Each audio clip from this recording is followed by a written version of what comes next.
ये बात उस रात की है जब एक अनजान शख्स पिता की हत्या कर रहा होता है। बाजू में सोया हुआ 4 साल का मासूम बच्चा शोर शराबा सुनकर जाग जाता है। वो बच्चा पिता की हत्या होते देख बहुत ज़्यादा डर जाता है, घबरा जाता है। तभी सामने खड़ी नज़र आती है उस बच्चे को अपनी माँ। वो सहमा हुआ बच्चा भागकर अपनी माँ के सीने से चिपक जाता है। फिर होता है वो जिसकी आप और हम कल्पना भी नहीं कर सकते। वो माँ अपने ही बेटे का गला इतनी बेरहमी से दबाती है और जब तक दबाती है जब तक मासूम की जान निकल ना जाए।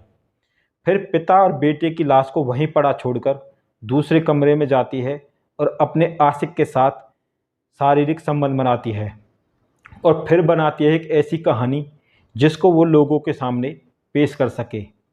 इस घटना की पूरी सच्चाई जानने के लिए हमारी वीडियो को अंत तक जरूर देखें। राम राम, नमस्कार, जय हिंद दोस्तों। मैं हूं पंकज कुमार। क्राइम वाली बात चैनल में आपका स्वागत है। इस वीडियो को लाइक, चैनल को सब्सक्राइब और बेल आइकन को दबाना ना भूलें। तो चलिए शुरू करते हैं।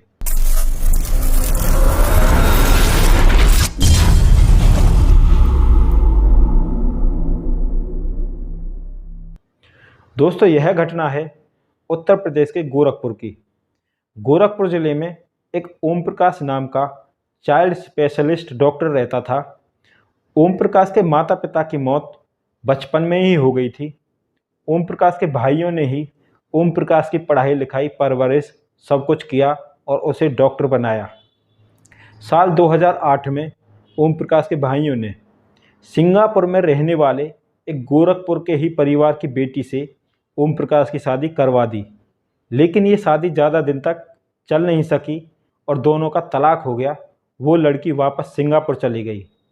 फिर उसके कुछ दिन बाद ओम प्रकाश के लिए एक और लड़की देखी गई जिसका नाम था अर्चना यादव। अर्चना यादव गोरखपुर की ही रहने वाली थी और अर्चना यादव के पिता पूर्व मुख्यमंत्री अखिलेश यादव की सुरक्षा टीम का हिस्सा थे। इसलिए गोरखपुर के परिवारों में, बड़े परिवारों में उनकी गिनती होती थी। अब शादी के कुछ दिन बाद तो सब कुछ ठीक ठाक चला। ओम प्रकाश को एक प्यारा सा बच्चा भी हुआ। लेकिन बच्चा होने के बाद अर्चना यादव ने परिवार से अलग होने का मन बना लिया था। इसलिए वो परिवार में ज़्यादा लड़ाई झगड़ा करने लगी। अब लड़ाई झगड़ा ना हो इसलिए परिवार वालों की सहमति से ओम प्रकाश उसी घर की ऊपरी मंजिल पर रहने लगा। अर्चना यादव ना तो कोई घर का काम करती थी और ना ही अपने बच्चे की देखभाल करती थी। वो ज़्यादातर अपने फ़ोन में बिजी रहती थी, जिस वजह से ओम प्रकाश और अर्चना के लड़ाई झगड़े लगातार बढ़ते चले गए। अर्चना की मुलाकात फेसबुक के जरिए एक अजय यादव नाम के शख्स से हुई। अजय यादव एक सरकारी टीचर था। फेसबुक पर ही दोनों की दोस्ती हो गई और दोस्ती धीरे धीरे प्यार में बदल गई। अजय यादव और अर्चना की दूरियां कम होती चली गई और ओम प्रकाश और अर्चना की दूरियां बढ़ती चली गई।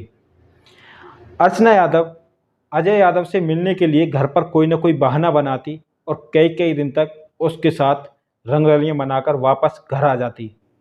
अब अर्चना और अजय ने ओम प्रकाश को रास्ते से हटाने का प्लान बना लिया था। 20 जनवरी 2016 को ओम प्रकाश के पड़ोस में एक फंक्शन था, जिस फंक्शन में पूरे परिवार को शामिल होना था। लेकिन अर्चना यादव ने उस फंक्शन में जाने से मना कर दिया, ये कहकर कि मेरी तबीयत खराब है। क्योंकि अर्चना ने ओम प्रकाश को रास्ते से हटाने का प्लान बना लिया था। और पूरे परिवार के घर से निकलने के बाद अर्चना ने अजय को फ़ोन करके घर में बुला लिया और उसे छुपा दिया। जब रात को 12 बजे ओम प्रकाश और ओम प्रकाश का बच्चा अपने वापस घर आकर सो गया अपने कमरे में, तभी अर्चना और अजय दबे पांव ओम प्रकाश के कमरे में जाते हैं। अजय यादव के हाथ में हथौड़ा होता है। अजय यादव ओम प्रकाश के सिर पर 3-4 वार करता है हथौड़े से, तो ओम प्रकाश की मौत हो जाती है। तभी बाजू में सोया हुआ ओम प्रकाश का बेटा शोर शराबा सुनकर जाग जाता है और वो अपने पिता की हत्या होते देख बहुत ज़्यादा डर जाता है, घबरा जाता है। तभी उसे सामने खड़ी नज़र आती है उसकी माँ। वो सहमा हुआ बच्चा अपनी मां के सीने से जाकर लग जाता है। फिर अर्चना यादव अजय से कहती है, तुम बच्चे को भी मार दो। लेकिन अजय यादव इस पर कहता है, नहीं, मैं बच्चे को नहीं मारूंगा। तो अर्चना यादव कहती है, कोई बात नहीं, इसको मैं मार देती हूँ। और अर्चना अपने बच्चे का गला इतनी बेरहमी से दबाती है और तब तक दबाती है जब तक मासूम की जान निकल ना जाए। पिता और बेटे की लाश को वहीं पड़ा छोड़कर दूसरे कमरे में जाते हैं और घंटों शारीरिक संबंध बनाते हैं और फिर बनाते हैं एक ऐसी कहानी जिसको वो लोगों के सामने पेश कर सकें। प्लान के मुताबिक पहले तो पूरे घर के सामान को इर्द गिर्द करते हैं, फैलाते हैं, ताकि देखने को वालों को लगे कि हत्या चोरी की वजह से की गई है। फिर अजय यादव अर्चना को दूसरे कमरे में बाहर से बंद करके वहां से फरार हो जाता है। जब सुबह ओम प्रकाश के परिवार वाले आते हैं तो घर का माहौल देखकर बहुत ज़्यादा डर जाते हैं और भागकर ऊपर कमरे में देखते हैं तो बेड पर ओम प्रकाश और उसके बच्चे की लाश पड़ी हुई होती है और दूसरे कमरे में अर्चना बंद हुई होती है। अब मामला हाई प्रोफाइल होने की वजह से पुलिस इस मामले में छानबीन तेजी से शुरू करती है, क्योंकि अर्चना के पिता पूर्व मुख्यमंत्री अखिलेश यादव की सुरक्षा टीम का हिस्सा थे, जिस वजह से पुलिस इस पर जल्दी कार्रवाई करती है और अर्चना के फ़ोन नंबर और फेसबुक अकाउंट के जरिए पुलिस अजय यादव तक पहुंच जाती है और इस मामले का खुलासा कर देती है। अब अजय यादव को पुलिस पकड़ने के बाद अजय यादव पूरी घटना की सच्चाई पुलिस को बता देता है, जिसमें अर्चना भी फंस जाती है। अब झूठे प्यार की वजह से दोनों कातिल बन जाते हैं और जेल में 6 साल गुजारने के बाद भी उन्होंने मिलने की आपस में कई बार अर्जी भी लगाई है, लेकिन दोनों में कोई रिश्ता ना होने की वजह से दोनों को मिलने नहीं दिया गया।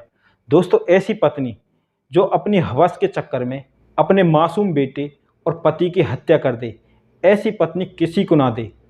आप अपने परिवार, माता पिता का ख्याल रखें, रिश्तों की अहमियत को समझें, स्वस्थ रहें, सुखी रहें। मिलते हैं आपसे एक और सच्ची घटना के साथ अगली वीडियो में। जय हिंद, जय भारत।